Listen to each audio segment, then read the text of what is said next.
Hello and welcome. I'm Leanne, and today I wanted to take a look at the Sprites and Beasties Tarot.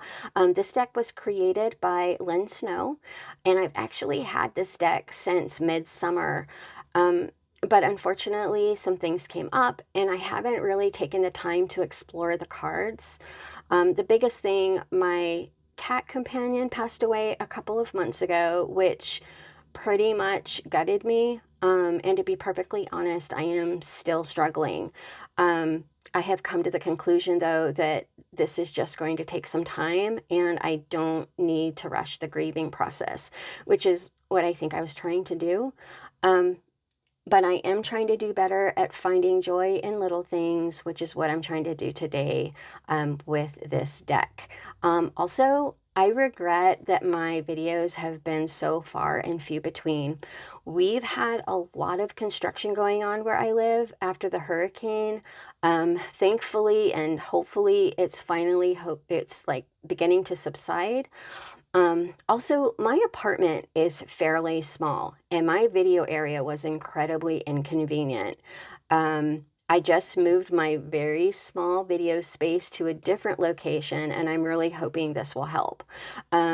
With that, let's take a look at the Sprites and Beasties Tarot. So the deck is housed in a sturdy, high-gloss two-piece craft box, which is just adorable. I mean, look at this. It's hard not to pick up the reflection because this really is a glossy box, but how adorable. Let's read this. 78 thoughtfully hand-illustrated tarot cards filled with beasts, fae, elven, and more fantastical folk. Yeah, I am really looking forward to looking at this deck finally, because I love all of those things.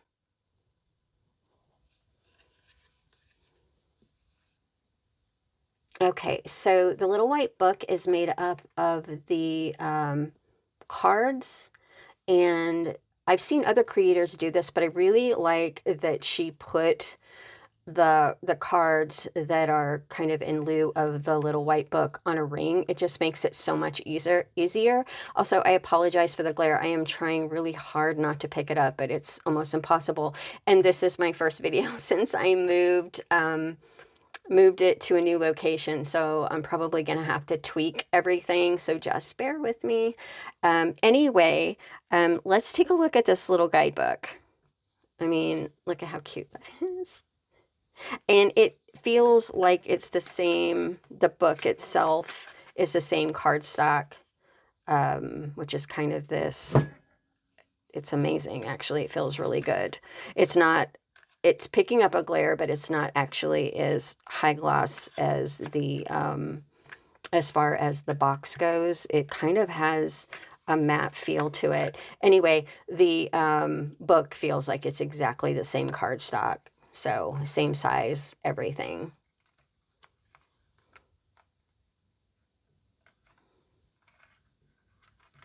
Okay, so okay, it looks like as far as for the major arcana, there's a major arcana description on each side of the cards. And it looks like you've got a brief description, just like a little white book, and reverse meanings. Yeah.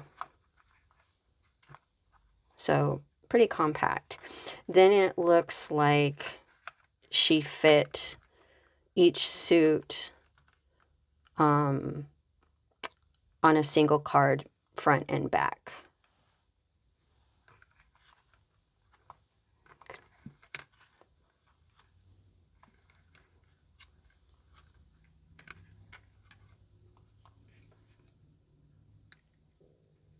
Cute.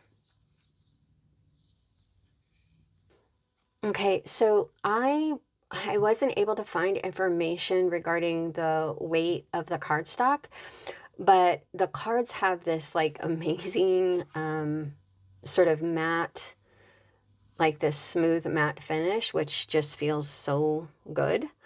Again, apologies for the glare. And I'm not really sure about the core, but it looks like they bounce back into shape pretty well. So this is a good quality cardstock. And, you know, I don't know if you can tell it, but this deck is much smaller than your standard size tarot deck. I guess this would be considered a pocket size, maybe.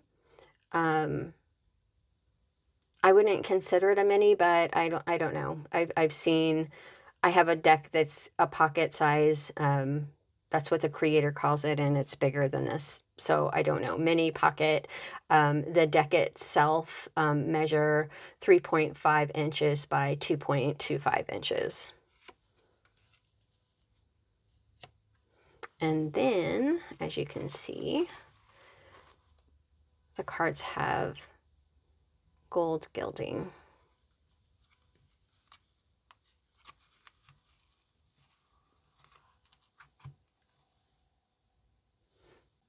So the backs have this earthy brown and gold design with borders.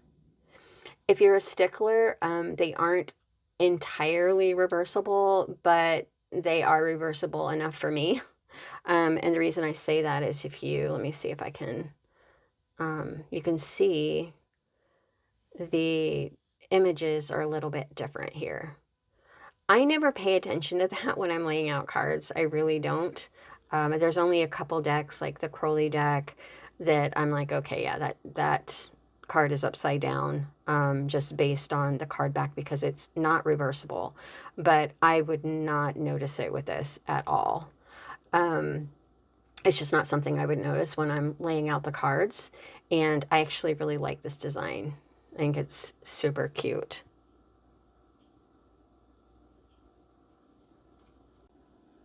So as far as the front design, the borders have the same earthy light brown or tan color as the back.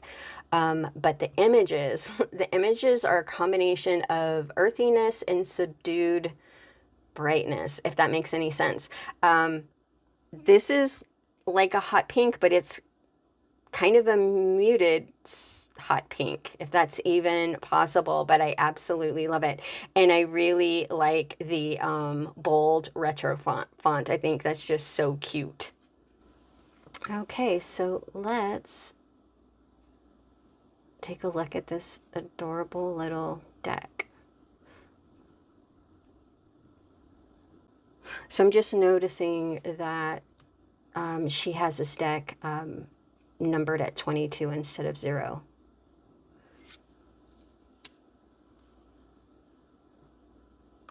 I'm going to back up for a second. I like this, actually. I mean, I get the point of 0. I like that as well. But it does make it easier. It shows the connection between the Fool, the Emperor, and the Death card, with the number being 22 of the Fool card. Because those cards, in my mind, are all connected. They all reduce down to the number 4. So 2 plus 2, 22 is 4. The Emperor is 4. And the Death card, 13. 1 plus 3 is 4. So I really like that it's actually numbered at 22. But look how cute that is. We've got the Magician.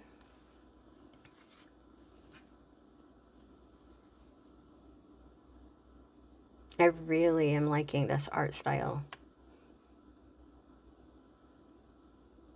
Okay, so it looks like she changed the title High Priestess to Spirit Guide.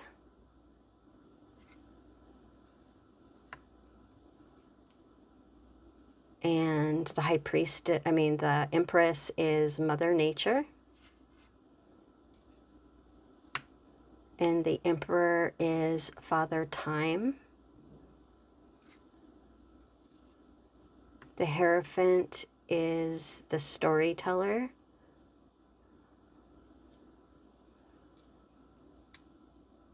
We've got the Lovers.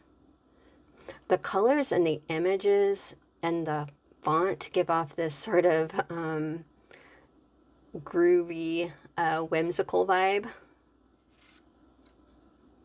Oh, cute. How cute is that?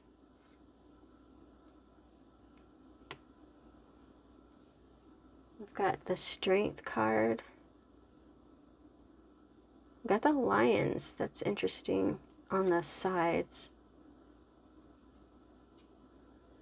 And Strength is at 8 versus 11, which is my preference. Oh, I love this Hermit card.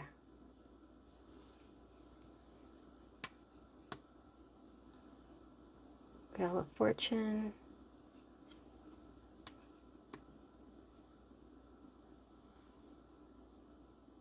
Justice. Oh. Okay, so the Hangman says upside down, which seems like it should go that way. Don't you think? It doesn't matter. Anyway. Yeah, it seems like it should go that way. Maybe it's supposed to go that way. Death. I like this Death card. Temperance.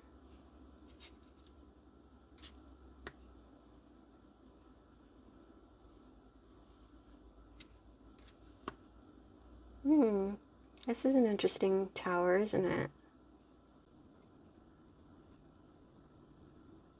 The little creatures feel like elemental beings to me. I mean, I guess they're supposed to, right? But they really, she's done an amazing job with that. I love the clouds in this deck. Oh, the moon.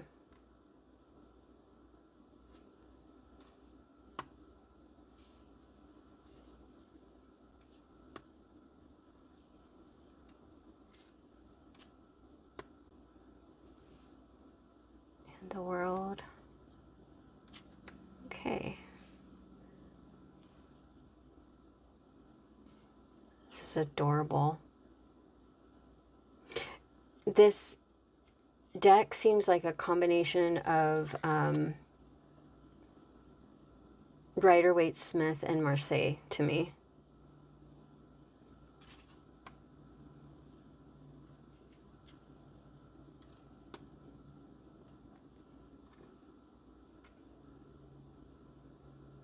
I think partly because the minor arcana is very pippish, and some of the major cards to me have a Marseille feel to them.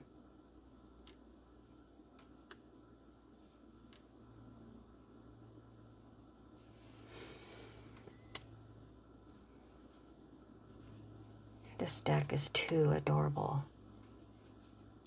I am excited to play with it. Feel kind of bad that it's been sitting on my shelf for so long. This was actually a birthday gift. I feel bad because my world just kind of stopped when my kitty got sick, and then passed away. So I've actually have a few more decks, new decks, that I haven't even really looked at, which is, if that gives you any indication where I am with the whole, or where I've been with the whole passing of my cat. I know some people don't really get it, and this is going to sound probably weird to some people, but he was my person in a lot of ways. I mean, and he was with me always. I work from home. We went through hurricane together. We went through COVID together. He was the last of 3 surviving brothers. They were all named after the 3 Musketeers, and his passing just really was hard. Anyway, sorry, I don't mean to keep focusing on that. Look how cute that is. Oh, I love these colors. And you know, it's weird. Sometimes pip decks or pippish decks, let's call it pippish, put me off, but this really doesn't. I really am loving it. And also you can see, like, you know, the Four of Chalices, what she's trying to convey here. I think it's just, you know, some people do well with them, some people don't. I've worked with them. I have decks that are Pippish that I work with all the time, and it really just depends on the design.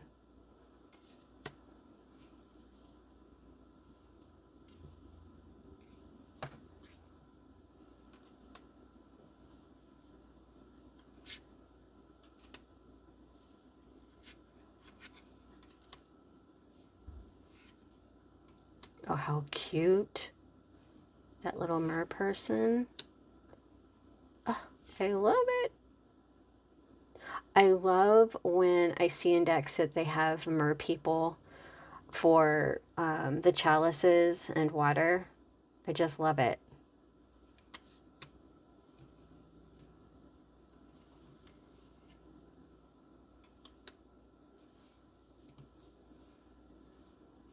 Too much cuteness.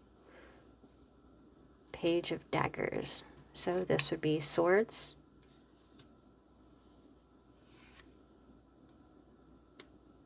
Ooh, I like her.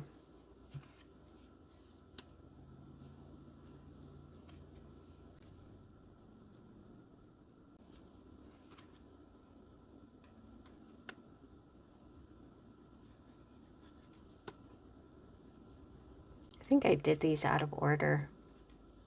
I didn't really look like I normally do. But hey, I'm doing it, right? I'm getting back in the game. And confession, I tend to make making videos probably way harder than they should be. One, I am ADHD, so putting off stuff is one of the things that I tend to do, but also I am OCD. So things can get really, I can make things harder than they really are in my head. Once I do it, I'm good. So what I'd like to do here is get in the habit, now that I've moved my very small video space, in the habit of just sitting down and doing videos. Ooh, I like the Ace of Pentacles. Anyway, we'll see how it goes. Oh, how cute. Oh my gosh.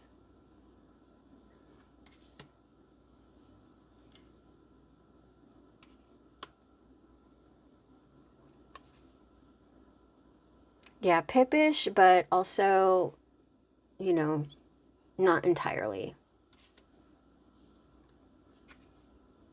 I am digging this deck. Get it? I am. I really like this deck.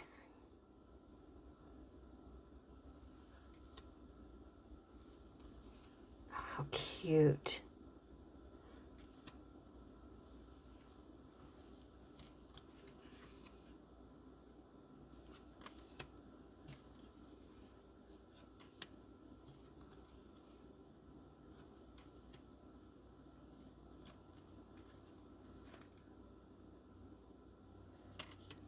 Oh, I love this Page of Pentacles. Knight of Pentacles. Very earthy. I love it. I love it.